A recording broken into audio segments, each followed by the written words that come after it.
Ya, tembus di bawah 1.700 membuat kita khawatir apakah emas memang sudah selesai atau memang ini adalah kendala yang cukup bagus. Apalagi kalau kita kategorikan dari kenaikan sebelumnya di bulan Agustus 2020 2075, lalu kemudian sekarang turun sampai 16, ya sekarang 1687. Kalau kita lihat dari potensi penodanya, mungkin banyak orang menilai bahwasanya emas sudah selesai. Tapi kalau dilihat dari kondisi fundamental, saya memiliki pandangan berbeda, dan itu pernah saya sampaikan di video-video sebelumnya. Nah, terkait hal ini, pandangan saya tertuju kepada aspek psikologis pasar yang mengkhawatirkan terkait dengan inflasi dan juga kenaikan imbal hasil. Yang mana inflasi sendiri terpecik dari all time high yang selalu diciptakan oleh Wall Street, dalam hal ini Dow Jones ataupun Nasdaq ataupun S&P. Lalu kemudian yang kedua adalah terkait dengan kenaikan harga minyak. Harga minyak yang terlalu tinggi di saat kondisi pandemi seperti ini juga dikhawatirkan tidak berimbang. Jadi khawatirnya adalah kenaikan ini akan memicu inflasi juga. Otomatis kalau inflasi tersebut terjadi, maka Fed mau tidak mau segera menaikkan suku bunga. Dan itulah yang menjadi aspek kekhawatiran pertama. Yang kedua ternyata ditinjau dari kenaikan imbal hasil atau obligasi atau yield obligasi kurang lebih. Nah, terkait hal ini sudah disampaikan oleh Powell dan juga beberapa pengamat, ini adalah merupakan wujud dari optimisme pasar. Yang artinya kembali terkait dengan pemulihan ekonomi yang sudah terwujud, otomatis tidak ada hal yang harus dikhawatirkan. Bahkan Fed memang sengaja untuk membuat inflasi tersebut naik sampai at least 2 atau 3%. Yang mana kalau kita lihat dalam kurun 8 tahun terakhir, hal tersebut tidak pernah terjadi untuk ekonomi Amerika. Ya, selalu inflasi berada di bawah 2 atau bahkan di bawah 1%. Nah, otomatis ini yang masih menjadi faktor kekhawatiran. Nah, jadi bukan aspek fundamentalnya, tapi lebih kepada faktor dari psikologis pasar. Nah, dalam 1 minggu ke depan kita masih tetap mengamati, dan termasuk juga keputusan dari FOMC yang akan bersidang di tanggal 16 dan juga 17 Maret. Jadi akan sangat seru, tetap gunakan risk management seperti apa yang sempat kami sampaikan di bulan sebelumnya, bahkan di awal pekan ini saya sempat ingatkan kembali. Risk management akan sangat penting mengingat volatility yang akan sangat lebar sampai pekan depan, dan termasuk juga selama bulan Maret ini. Nah, jadi kita akan lihat apakah short termnya bisa mengalami rebound atau tidak. Sampai saat ini dia tertahan di zona 94. Lalu kemudian kalau kita lihat dari falling wedge yang kemarin masih tetap berlaku. Jadi kita akan lihat tentunya adalah apakah dia akan menembus zona resisten atau tembus area support. Tembus support, of course, it's fail. Tapi kalau tembus resisten, Anda bisa melakukan switch strategi Anda menjadi buy on breakout. Dan kali ini dia semakin rendah, berada di area 17.10 ataupun 17.12. Kita lihat technical view 5 Maret 2021. Irfan untuk Agrodana. Technical outlook 5 Maret 2021 jam 11:29 waktu Indonesia bagian Barat. Hari Jumat, hari atau minggu pertama di awal bulan, yang biasanya kita nanti-nanti, yaitu terkait dengan rilis data non-farm nanti malam. Oke, sebelum itu kembali ada baiknya kita perhatikan terlebih dulu bagaimana pergerakan dari obligasi pemerintah AS, terutama untuk yang tenor 10 tahun. Ya, nanti kita compare juga dengan keadaan dari T-Notes yang sempat di awal selalu kita bahas. Nah, sekarang kalau misalkan melihat dari pola pergerakannya, ini persis dengan apa yang kemarin kita sampaikan, persis dengan apa yang kita ulas. Jadi kita sempat mendapatkan areal ini sudah ditembus, kemudian juga kalaupun misalkan ini double top, itu berarti harapan akan turun, atau kalau misalkan ternyata gagal untuk melakukan penembusan atau terjadi rejection di area support, maka hati-hati dengan bullish rectangle.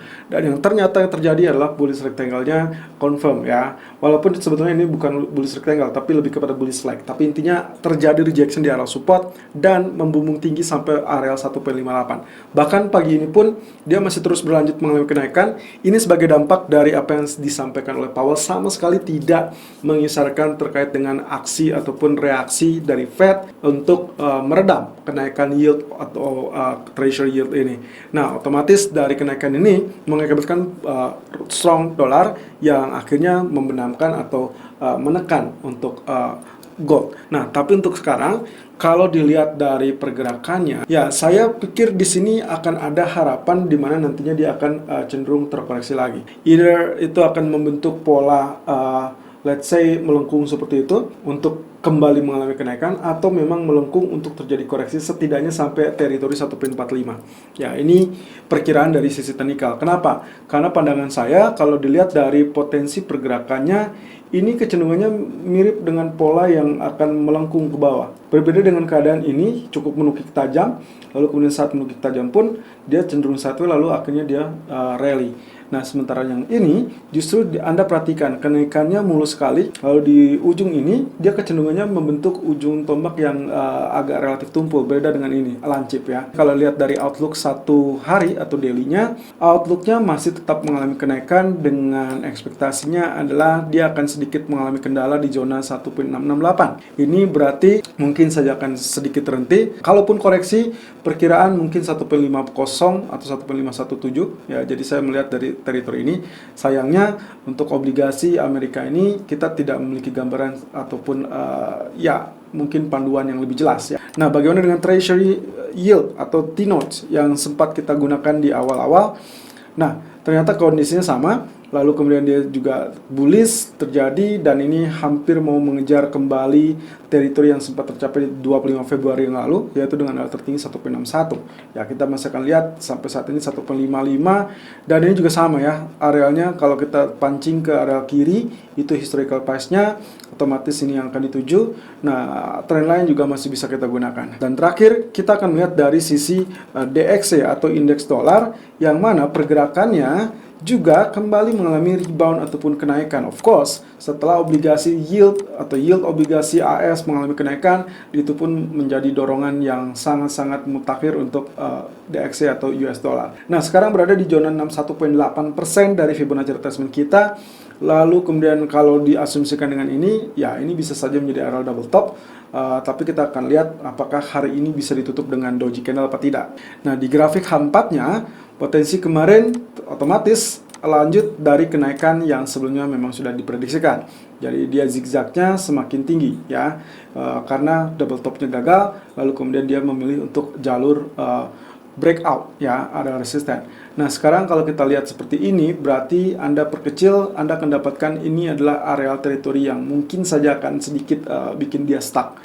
Kalau dia berhasil lalui, berarti otomatis kendala kedua adalah di area ini. Ini berada di 92.20. Nah, sekarang kalau misalkan koreksi, berarti yang akan dia kejar hanya di kisaran 91.60 ataupun 91.38. Persis dengan teritori yang tadi sempat kita gambarkan di daily chart ya. Technical view gold 5 Maret 2021 jam 11.35 waktu Indonesia bagian Barat. High 1698.60 dan low 1687.10. Running price 1691.80. Tergelincir di bawah 1700. Persis dugaan kita juga kecurigaan di mana area 1693 1698 menjadi teritori yang sangat layak menjadi penyangga. Oke, selanjutnya apa? Kalau dilihat dari potensinya, maka saya khawatir dia akan cenderung mengejar zona 1670.50. Ya, karena Anda sendiri lihat di sini tidak ada batasan sama sekali di bawah zona 1693 ya. Kalau saya perkecil, ya mungkin kita akan mendapatkan seperti ini. Tapi kurang lebih ya semua rata-rata di 1670 ya. Jadi historical price-nya termasuk juga Fibonacci retracement ini adalah pemuncaknya di 100%. Nah, saya ingin ingatkan pula kepada Anda, kalau misalkan saya menggunakan Fibonacci retracement ini sudah 3 bulan terakhir, lebih tepatnya, dan juga areal trend channel ini juga sama ya, sudah relatif lama. Jadi kita akan melihat ini secara kebetulan berada di tempat yang sama atau relatif sama.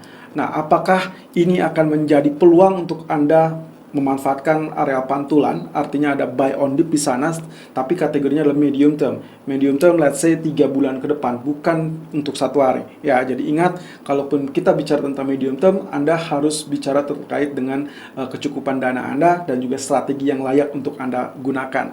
Tidak usah tinggi-tinggi, targetnya mungkin setidaknya bisa kembali saja di 1765. Itu sudah mulai merupakan peluang yang cukup bagus. Saya rasa kalau misalkan kita manfaatkan ini adalah support, berarti strong resistennya akan berada di 1765 dengan asumsi pertama yaitu terkait dengan kebijakan moneter yang masih tetap akan ada dan mungkin di tanggal 16 atau 17 Maret kita akan mendengarkan apa yang akan mereka lakukan. Lalu kemudian ekspektasi yang kedua adalah terkait dengan Kongres. Sampai minggu depan masih tetap perdebatan dan juga kita akan lihat hasil akhirnya apakah disetujui apa tidak. Yang jelas ini masih cukup pelik, 50-50 ya. 50-50 suara Demokrat ataupun suara Republik tercenderung imbang. Yang saya rasa kalau misalkan memang terjadi deadlock 50-50 nantinya akan tetap lolos karena yang menentukan adalah wakil presiden dari Partai Demokrat. Jadi kemungkinan asumsinya itu bisa dilakukan dan ini akan terjadi pantulan. Oke, sementara di grafik keempat untuk intraday kali ini kita masih harus mengawasi zona Fibonacci expansion yang sudah kita siapkan dari sejak kemarin. Jadi kalau in case ternyata penurunan terjadi bahkan tembus 1700 atau 1705, saya sudah warning kepada Anda 1693 atau 1698. Lalu juga untuk pullbacknya, kalaupun misalkan dia terjadi kenaikan akan relatif tertahan sebelum 4 ya, atau 1724 lebih tepatnya. Jadi di teritori ini kita masih tetap gunakan 1672. Ternyata Fibonacci expansion selanjutnya di 100%, dan sementara 1705 akan menjadi resisten penyangga. Nah, kita lihat juga teritori 1705 dan 1717. Jadi ada resisten 2 itu, sementara supportnya saya tidak melihat yang paling berpeluang sampai saat ini. Setidaknya 1672 lah yang makin memungkinkan. Karena untuk data rilis non-farm payroll nanti malam, prediksi atau perkiraan estimasinya cenderung soft, walaupun ada ekspektasi mungkin agak sedikit lebih tinggi ya, tapi kalau dilihat dari beberapa peluangnya ini akan menggerakkan market, setidaknya tidak akan terlampau besar ya, hopefully tidak lewat dari 1672. Kalaupun iya, maka agenda selanjutnya atau target selanjutnya hati-hati 1638 dan juga 1617. Wow, sangat dalam ya, tapi let's say 1 minggu ke depan apapun bisa terjadi. Oke, terakhir di grafik H1-nya, kemarin kita coba mengartikan dari target ataupun pola yang tercipta dari falling wedge ya. Fix, dia tidak tembus zona 1724 ataupun 1727, persis dengan apa yang kita sarankan ya, dan di situ dia tertahan naiknya sama sekali di 1723 kemudian turun. Selamat untuk Anda yang berhasil memanfaatkan, karena saya hitung ada sekitar 1, 2, 3 ya, ada 3 bahkan 4 kali kesempatan di mana dia sempat mengalami spike, lalu kemudian tergelincir kembali ke 1705 atau 1710, kemudian dia spike lagi 1719, turun lagi sampai zona 1705, kemudian sempat spike lagi sampai 1723, lalu kemudian dia turun lagi atau tergelincir lagi sampai 1710. Nah, dan terakhir dia akhirnya jebol 1700. Nah, kali ini apakah pola dari falling wedge tersebut selesai apa tidak? Oke, tadi pagi saya coba begini ya. Kalau kemarin kita menggunakan teritori ini sebetulnya ya, teritori ini atau bisa saja ini ya, area tailnya manapun sebetulnya diperkenankan ya. Tapi kalau Anda tarik yang lebih dekat, otomatis ini belum ditembus. Tapi kalau Anda tarik yang seperti kemarin, ini dinyatakan sudah tembus. Tapi ingat, tembus pun ada kemungkinan potensinya dia menjadi false breakout, dengan catatan kalau misalkan dia berhasil untuk kembali mendorong ataupun naik kembali. Oke, untuk tidak membingungkan, saya ambil saja targetnya dari areal ini. Jadi ini untuk relatif sama. Lalu kemudian ada kemungkinan kecondongannya adalah semakin rendahnya areal resisten. Yang tadinya kita akan menunggu areal 1724, 1727 untuk ditembus, berarti itu adalah confirm untuk reversal. Sekarang dia turun di areal 1710 ataupun 1712 atau let's say 1709 sampai 1712 ya. Jadi kalau misalkan areal ini berhasil ditembus ya, 1712 ini ya, kalau sampai areal ini ditembus berarti Anda bisa switch strategi Anda untuk follow buy, artinya buy on breakout-nya kalau misalkan dia berhasil naik dan tembus zona 1710 atau 1712. Kemudian untuk failure ataupun kegagalan dari pola ini akan berujung kepada zona support, yaitu di teritori 1690, 1686. Walaupun sampai pagi ini dia sempat 1687, tapi kita asumsikan ini belum fail, sama sekali belum breakout. Jadi antara breakout resisten atau breakout support. Kalau breakout support berarti pola ini tidak berlaku, otomatis penurunan tetap akan terjadi. Lalu kemudian sementara kalau misalkan terjadi breakout area resisten, of course Anda harus sesuaikan strategi dengan switch menjadi area buy on breakout. Nah, untuk targetnya kalau misalkan pagi tadi kita menggunakan asumsi bahwasannya dia masih akan terjadi penurunan. Saya gunakan target dari pola Fibonacci expansion seperti ini, dan saya dapatkan teritori berikutnya untuk area penurunan yang terdekat akan berada di area 1680. Jadi kalau tadi di daily chartnya dia menunjukkan teritori 1670, bahkan di 4 itu adalah 1672. tapi kalau di grafik H1 kurang lebih kita mendapati 1680. Jadi itu adalah area support dekat dan terakhir di 1668. Ya, jadi mana yang duluan akan tercapai dengan ekspektasi tersebut, dan in case ternyata non-farm nanti ternyata berhasil atau lebih soft atau bahkan sudah diantisipasi, maka kemungkinan 1710, 1712 itu akan menjadi penentu. Kalau ini break, silakan Anda follow buy. Selalu gunakan stop loss dan risk management sesuai dengan equity dan strategi trading Anda. Irfan untuk Agrodana.